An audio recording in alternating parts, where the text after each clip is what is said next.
Well, good morning, everybody. It's Caroline Stevens seeking the truth. There's an awful lot of misinformation going around Facebook at the moment, not least a post that I've been sent about 4 times now regarding GlaxoSmithKline, Pfizer, Wuhan, and AXA, all these companies. And I've been checking. I spent yesterday checking this information out, and it is really, really important that you understand where the sources of this information come from and whether these people are indeed reliable.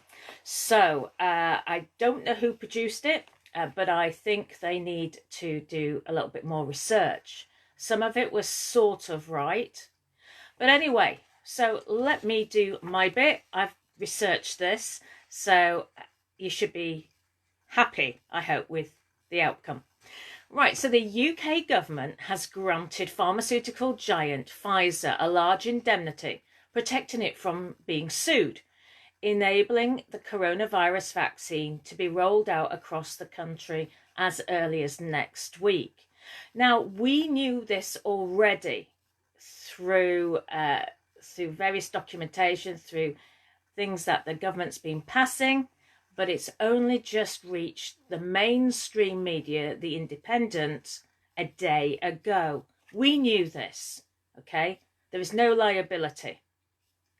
That should set alarm bells ringing, okay? Now, there's also this long meme circulating Facebook about who owns who. Well, GlaxoSmithKline owns 68% of Pfizer, not the 100% as it seems to be indicating in that meme. Gates actually left the board of Microsoft in the spring, though he still has a relatively small percentage shareholding. Now, the second largest shareholding in Microsoft is BlackRock, which is, it is a huge company, and I'll go on to BlackRock in a minute. But because this meme has been circulating that this company owns that company and they're working together and they produce this building in Wuhan, etc. Look, there are so few multinational companies, corporations, so few of them in the world today that they are bound to overlap. Okay? This is really what we should be saying. They're all going to be working together now because the little boys have pretty much been eradicated. Now, so what is BlackRock? Because I have talked about BlackRock, and some of you know that you've heard what I've said about BlackRock. Now, I've spoken to people in America, contacts on Facebook, and they have never heard of BlackRock, which is really disappointing since they took over the Federal Reserve allegedly in April. So when everybody was following this message that Trump had taken over the Federal Reserve, that couldn't have been further from the truth. Right, so BlackRock is the world's largest asset manager and was tipped earlier in the year to have overwhelming influence no matter who won the presidential election.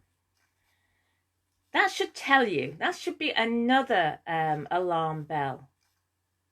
If it doesn't matter who wins the presidential election, does that person who's in charge at any given time have any influence?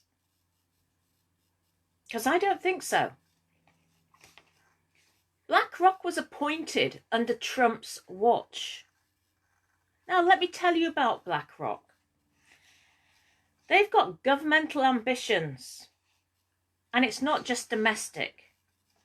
They're managing the US securities purchases for the Central Bank of Israel, Philippe Hildebrand, who used to run Switzerland's central bank, is a BlackRock vice chairman.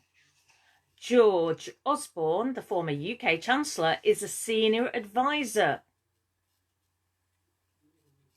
Friedrich Merz, a former high-ranking member of German Chancellor Angela Merkel's CDU party, was chairman of the BlackRock Deutschland until recently, when he stepped down to focus on his campaign to replace Merkel as Chancellor. Do you see, it doesn't matter. They're all in it together. That's what Cameron means. We're all in it together. It means they're all in it together, being dishonestly honest. In BlackRock Mexico division, they handle the country's pension funds while simultaneously owning the companies that the pension funds are invested in. Yeah, conflict of interest or what? It also has secured a contract with the European Commission to advise on a project to integrate climate change into EU banking regulation. And did I mention that BlackRock is the world's largest institutional investor in fossil fuels? Okay, so BlackRock and Microsoft, with Gates being owning 1.36% of the shares, this April, so we've got Gates and BlackRock, who's pretty much in charge of the Federal Reserve under Trump's watch, decided to form a strategic partnership where the firms will provide technical expertise, leveraging Microsoft's scale in computing, big data, and AI, and BlackRock's leading investment and portfolio management solutions to support a better understanding of corporate sustainability behavior. And this has all been happening under Trump's administration. So do you see who's running USA? So that's why the media is full on about the coverage about the voting in the presidential election, because they're telling you to look at this lily over here. But I'm saying the truth is this red flower. So all the media is talking about Dominion and servers and Germany and putting the blame on someone, when in actual fact, it's all contrived. We know that voting is all contrived because the deals are being done behind the closed doors. Doesn't matter who's in charge of the USA. It literally doesn't. And, you know, people say to me, well, who can I choose?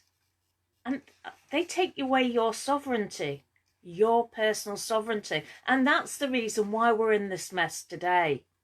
Because if we had kept our own sovereignty, they wouldn't be able to ride roughshod over us, because they're all corporations. Now, back to the UK. Earlier in the week, there was much emphasis in the media that the Independent Medicines and Healthcare Products Regulatory Agency, MHRA, had approved the Pfizer vaccine. But yet I'm now seeing information going around Facebook that they haven't actually approved it for people taking other medications. So I would love it if somebody could just verify this, please, for me, because that only came up on my feed just before I went live. So do we know if MHRA, this independent body, has approved for the vaccine to be given to people? For example, I would imagine most people in a care home will be taking other medications. So has this been verified? Now, excuse me a minute, I'm just going to give you the fact that the media kept talking about independent. I thought, right, there's something going on here. When people are thrusting a word in on the radio and on the TV, I think, is it independent? Because in my experience, nothing is independent with all these NGOs and non-governmental organisations, yeah? So I found this corporate plan. Now this is on the computer. There, I don't know, can you see that? Right, so this is Crown copyright, no less. And it's the corporate plan dated April 2018. And this is the Medicines and Healthcare Products Regulatory Authority. Corporate Plan 2018 to 2023. It is not independent. So the media has lied. It says that it is an executive agency of the Department of Health and Social Care and a government trading fund with a mission to protect and improve health through the effective regulation of medicines, medical devices and blood products underpinned by science and research. Under its framework agreement with the DHSC, the Department of Health and Social Care, the agency is required to prepare every 5 years a corporate plan. It is not independent of our government. I don't know what the media means by it being independent. It's independent of the people of this country, that's for sure. They just said it was independent. You see, it's being dishonestly honest. And no one's, you've got to listen to, I'm listening to the words that they're using. We need to be able to discern the truth now, because things are it's getting hotter now, isn't it? Right, now, what I found interesting, and I hope you do too, is that Dr. June Rain is the interim Chief Executive Officer of the Medicines and Healthcare Products Regulatory Agency, and this is responsible for overseeing the safety of the medicines used in the UK. So this is this MHRA, this Dr. Rain, interim chief. I wonder why she's an interim. It includes the COVID-19 vaccine, as we know. Now, despite its status as this executive agency of the Department of Health and Social Care, over the past decade, the MHRA has received $7.15 billion from, guess who? The Bill and Melinda Gates Foundation, BMGF, which in June this year invested $1.6 billion in Gavi, the Global Alliance for Vaccines and Immunization. Now, 10 years ago, in January 2010, the BMGF, Bill and Melinda, invested they invested $10 billion in vaccine production as part of its call for a decade of vaccines. However, Dr. June Rain's association with this foundation is more than financial. Follow the money. In March 2015, she attended a lecture on global health changes and overcoming regulatory challenges, no less. Beyond authority, by the sounds of it, delivered by Dr. Dan Hartman, a director of integrated development for the Bill and Melinda Gates Foundation at the 10th MHRA annual lecture.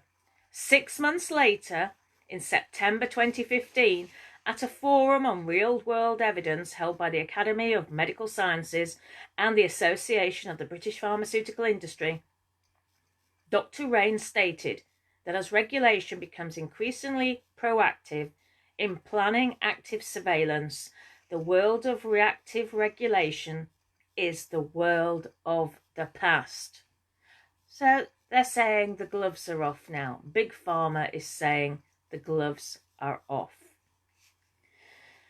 Last year, Dr. Rain claimed over £5,000 in expenses to attend a Bill and Melinda Gates Foundation meeting regarding the smart, safety surveillance called 3S Project in Seattle. This is the person who's done this independent medical MHRA. They've been saying in the media all week it's independent. It's been receiving money from the Bill and Melinda Gates Foundation. The woman in charge is an interim leader. Well, does that mean she goes after the vaccinations are rolled out? There is no liability for any of this. Why would you want it? Right, in the same year, the MHRA received a grant worth £292,000 from Bill and Melinda. They're friends. So to sum up, someone asked me on my timeline last night, why do I keep pushing a different narrative to the norm? Well, maybe it's because this COVID-19 Project Fear is being rammed down our throats on the radio, on every news channel.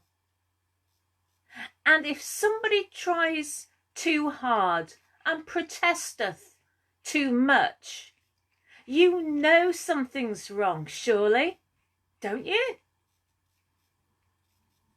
Somebody's ramming it down your throat. Aren't you going to say, well, why? You see, if matters go wrong, if anything should go wrong, the government is not going to be liable. The company, Pfizer, Glaxo, they're not going to be liable. It reminds me of the rollout of 5G, because the Lloyd's of London, they cover the insurance risks for big disasters.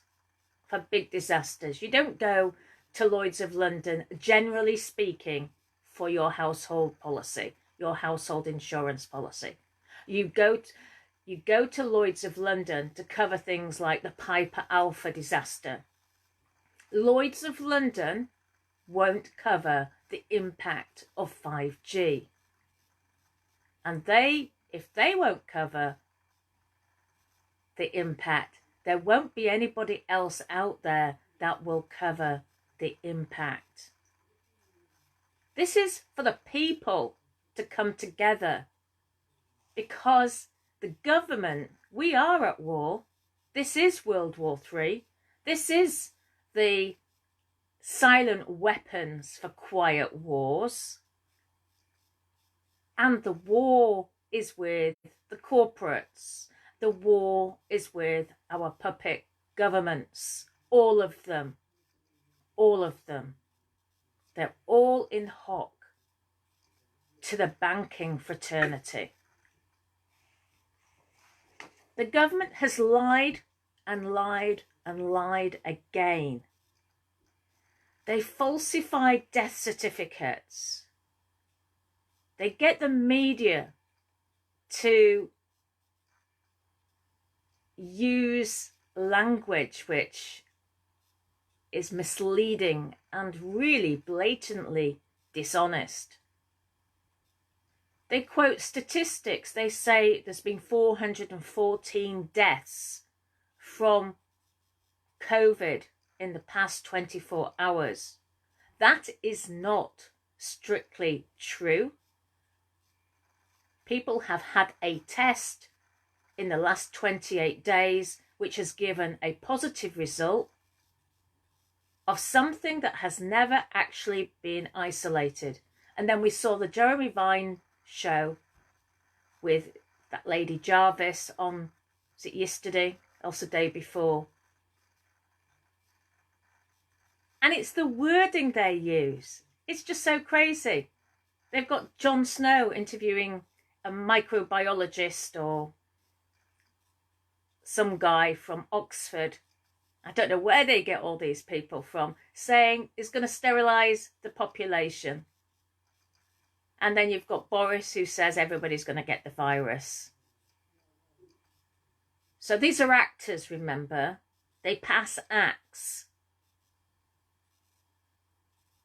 We have sovereignty. And it's about time we took back control. Don't forget, it's all been put in tablets of stone. Literally, the Geiger Guidestones and the Deagle.com website suggests a population in the UK in 5 years' time of 14 million people. 1-4. The world is now going to be watching what happens with Brexit. The world is now going to be watching the guinea pig that the people in the UK are going to be with the vaccinations. We are the guinea pigs for all of this, and it is going to be a long, tough winter with a decommissioning of Hinkley B and with Hinkley C not ready until 2025. I know 5 years ago that our electric grid was on a knife edge, and there are power cuts happening up and down the country on a weekly basis. Just because it hasn't happened to you yet doesn't mean to say it's never going to happen. So yes, the world is watching and wondering how we're going to fare with this potential mandatory rollout. They haven't ruled it out.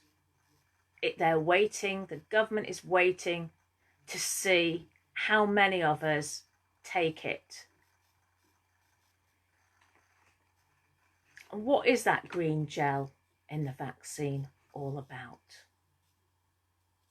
Okay, thank you for watching and listening.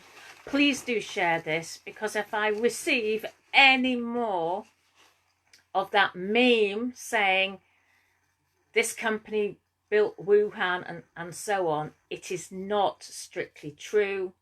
And Bill Gates left the board of Microsoft earlier this year to focus on this worldwide vaccination program.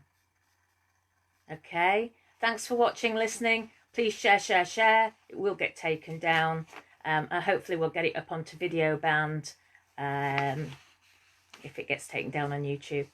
Goodbye for now.